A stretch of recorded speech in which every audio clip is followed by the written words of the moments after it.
सियावर रामचंद्र की जय। श्री राम राज्याभिषेक की सूचना पूरे अवध में, पूरा अवध सजाया गया। नगर गली मोहल्ले सब तोरण बनाए गए, सुगंधित जल से छिड़काव, नाना प्रकार के बाजे बज रहे थे पूरी अयोध्या में। पूरी अयोध्या खुश थी। राम सबके प्रिय थे, राम से सबका लगाव था। ऐसी परिस्थिति में अयोध्या का पूरी तरह से खुश होना, उल्लासपूर्ण वातावरण होना स्वाभाविक था। जब अयोध्या अपने उल्लास के चरमोत्कर्ष पर थी, उसी समय मंथरा राजमहल से बाहर नगर में प्रवेश करती है। नगर में आती है और लोगों से पूछती है, यह उत्सव किस बात का? नगरवासी इतने उत्साह क्यों मना रहे हैं, इतने उल्लास में क्यों हैं? बहुत सुंदर चौपाई गोस्वामी तुलसीदास जी लिखते हैं, पूछे सिलोगन काहू छाहू। बहुत सुंदर चीज है कि दूसरे की खुशियों के बारे में कैसे प्रश्न किया जाता है, वह मंत्रा जी से सीखने लायक। कि पूछे सिलोगन काहू छाहू, राम तिलक सुनी भाउर दाहू।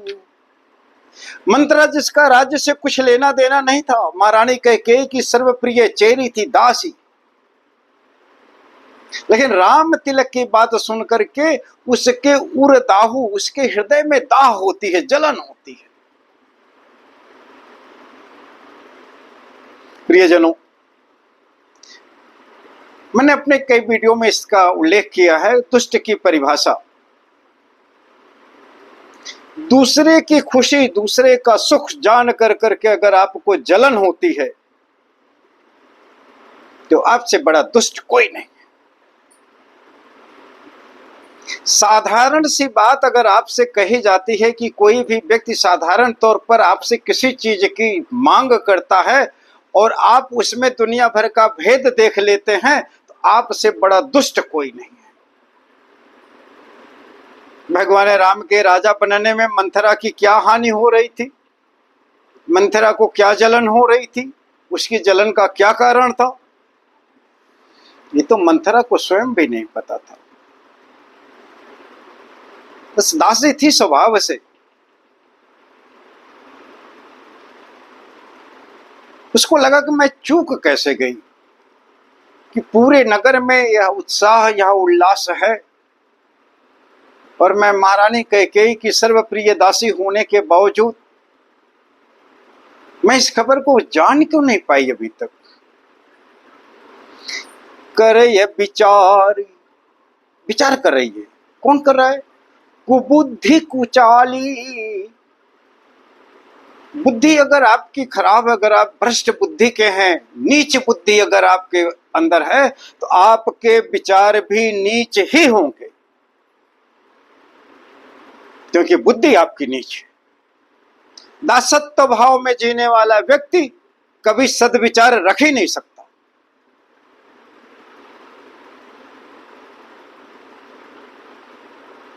दासता बड़ी खराब चीज है। चापलूसी, चुगलखोरी, दूसरे के सुख देख करके ईर्ष्या होना, अपने को सर्वश्रेष्ठ मानना, ये कुछ इसके लक्षण हैं। अक्सर हम अपने जीवन में भी देखते हैं, मंत्री से ज्यादा उनका चपरासी गर्वीला होता है, साहब से ज्यादा उनका ड्राइवर, उनका नौकर, उसकी ऐंठ ज्यादा होती है। सदाचार का लोप होता है, वाणी में मृदुलता की जगह कठोरता होता है, झूठ में तो माहिर होता है। भक्तजनों, आप ये समझिए कि अगर कोई झूठा अभिनय करता आपके जीवन में आ जाए, झूठ बोलने वाला आ जाए, झूठे चरित्र का आ जाए, झूठे आंसू बहाने वाला आ जाए, तो आप ईश्वर से विनती करिए कि वो आपकी रक्षा करें, क्योंकि यह झूठा व्यक्ति आपको कहीं का नहीं छोड़ेगा। वो अभिनय में माहिर है, अभिनय कला से परिपूर्ण और झूठा व्यक्तित्व का धनी आपके सुख को तहस नहस कर देगा। ऐसे ही मंत्रा है। अब वो जो सोचती है, करे ये विचार कुबुद्धि कुजाती, होई अकाज कवन विधि राती। उसकी सोच में ही ये आ गया कि इस रात्रि में कैसे नुकसान किया जा सकता है, कैसे विघ्न डाला जा सकता है।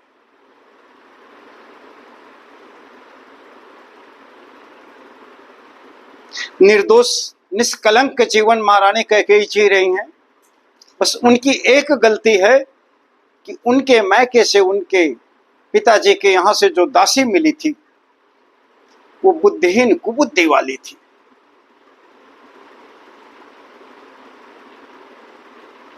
और वो अपनी रानी के ही राज में, महारानी कैकेयी का ही वो राज है अयोध्या, वहां पर वो विघ्न डालने की बात सोचती है। ये आपके गांव और आपके परिवार में भी होगा, आपके समाज में भी होगा।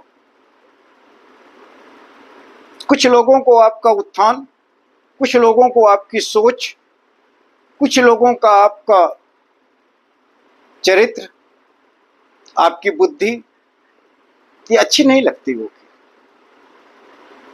और अगर आप कहीं सम्मान पाते हैं अपने चेष्टा से, अपने कर्मों से, अपनी सच्चरित्रता से, अपने ज्ञान से, तो वह उसी समाज में जहां आप अलंकृत होते होंगे, उसी समाज में किसी कोने पर बैठ करके वो आपके विरोध में बोल रहे होंगे। ऐसे लोग अभिनय कला में परिपूर्ण होते हैं और वो अपने अनुसार के लोगों को ढूंढ लेते हैं और अपनी कला से वो दूसरों को प्रभावित करके आपके विरुद्ध में एक षड्यंत्र रचते ही रचते हैं। महारानी कैकेयी जो भगवान राम के बिना रहती ही नहीं थी, राम महारानी कैकेयी को छोड़ करके अपनी मां कौशल्या के पास नहीं रहते थे। लेकिन हाय रे मंथरा, क्या विनय पूर्ण कला है उसके अंदर, इसको एक दिन में बयान करना मुश्किल है।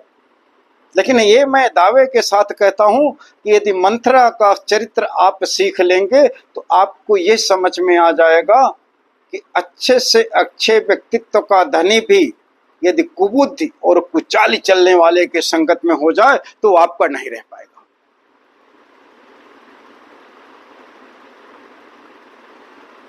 ये अभिनय कला से पूर्ण चरित्र वाले जितने भी लोग हैं, ये आपके जीवन से सुख शांति नष्ट कर ही देंगे किसी भी हालत में। मंत्रा भी ये सोचती है कि आज अयोध्या में विघ्न कैसे डाला जाए, तो उस विघ्न से उसको कोई लाभ नहीं है। डायरेक्टली या इनडायरेक्टली, सीधे या परोक्ष रूप से किसी भी तरह से मंथरा को लाभ होने वाला नहीं है। लेकिन उसके मन को सुकून तभी मिल पाएगा जब वो ये विघ्न डालने का प्रयास कर लेती है। तो सबसे पहले वो महारानी कैकेयी के पास ही जाती है। महारानी कैकेयी के पास जाती कैसे है? अभी मैंने आपसे बताया कि अभिनय कला में परिपूर्ण होना, ऐसे चरित्र के लोगों को पहचानना आवश्यक है। मंत्रा भी कैकेयी जी के पास जाती है। भरत मातु पहुं गई बिलखानी, महारानी कैकेयी के पास वो बिलखते हुए गई है। बिलखना मतलब रोते हुए, चिल्लाते और रोते हुए गई है, जैसे कोई बहुत गलत कार्य हो गया हो, कोई दुर्घटना घट गई हो। महारानी कैकेयी हंस करके पूछती हैं कि बता, तेरे मन का कौन सा कार्य नहीं हुआ। कितनी परिपूर्ण है महारानी कैकेयी। वो जानती हैं कि दासी तभी बिलखती और रोती है जब उसके मन का कोई कार्य सिद्ध नहीं होता है। मंत्रा के मन का तो कोई कार्य होना ना होना तो था नहीं, लेकिन कुबुद्धि थी। अयोध्या का यह उल्लास उसको बर्दाश्त नहीं हो रहा था। तो महारानी कैकेयी पूछते हैं कि बता, तेरे मन का क्या नहीं हुआ, क्यों इतना बिलख रही है।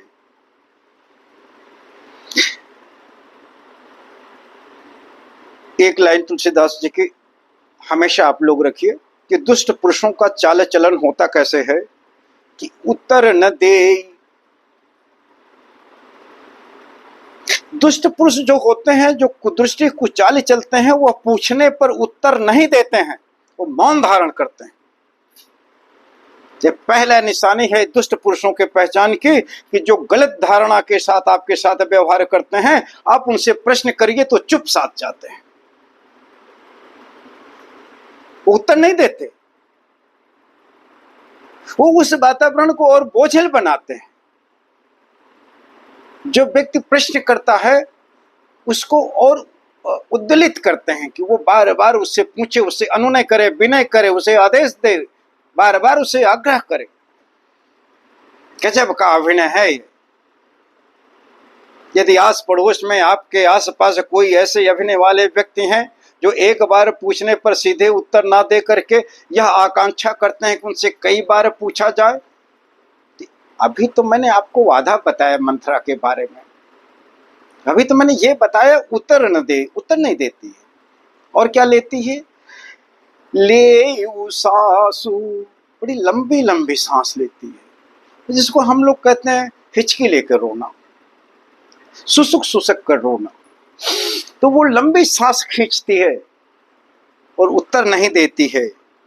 और क्या करती है कि नारी चरित करी धारती आंसू, नारी चरित्र करते हुए वो अपने आंसू गिराती है। महारानी कैकेयी कुछ पूछती हैं कि बता, तेरे मन का क्या नहीं हुआ। मंत्रा कितना अभिनय करती है, अभिनय कला में कितना परिपूर्ण है कि उत्तर नहीं देती, लंबी सांस खींचती है, लंबी लंबी सांसें लेती है और आंसू गिराती है।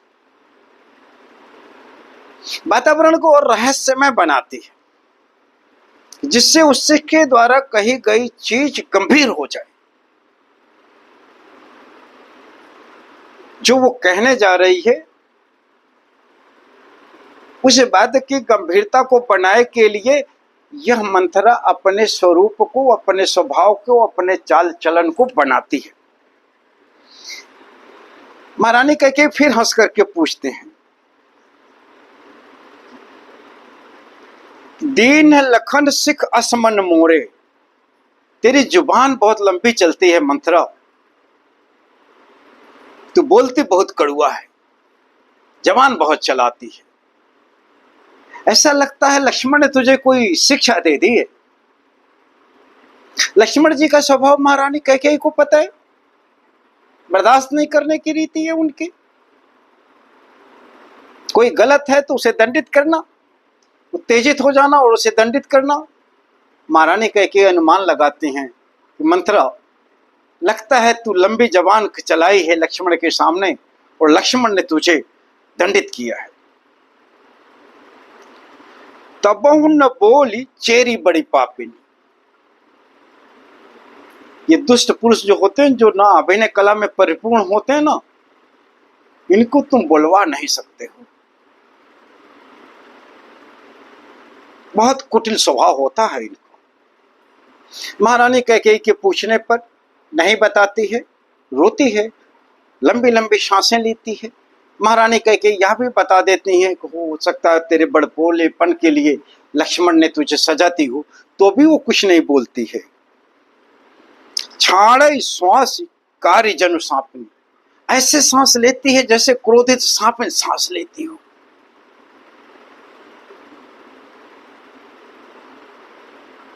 हे साधुजनों,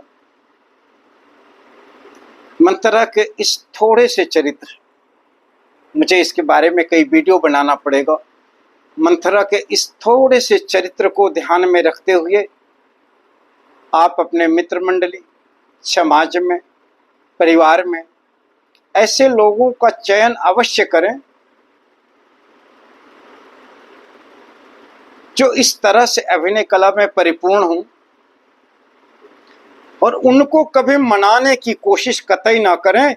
वो अगर आप उनको मनाने की कोशिश करेंगे तो अपने रहस्य को और प्रगाढ़ करते जाएंगे। ऐसे चरित्र के लोगों को जानकर करके इनको छोड़ देने में ही आपकी भलाई है। प्रणाम।